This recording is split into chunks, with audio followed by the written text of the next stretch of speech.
உன்னை மதிக்காதவர்களிடம் பணிவை காட்டாதே, அது உன் அடிமைத்தனத்தை காட்டும். உன்னை மதிப்பவர்களிடம் கோபத்தை காட்டாதே, அது உன் ஆணவத்தை காட்டும்.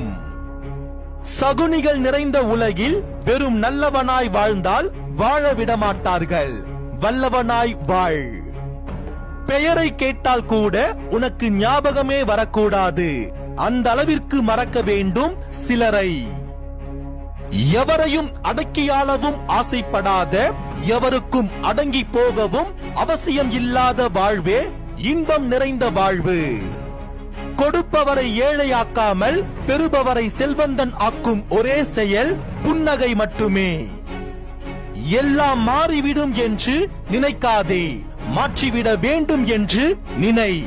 வரலாறுகளிலும் சரி, வாழ்க்கையிலும் சரி, மாற்றத்திற்கான மைய புள்ளி மனது மட்டும்.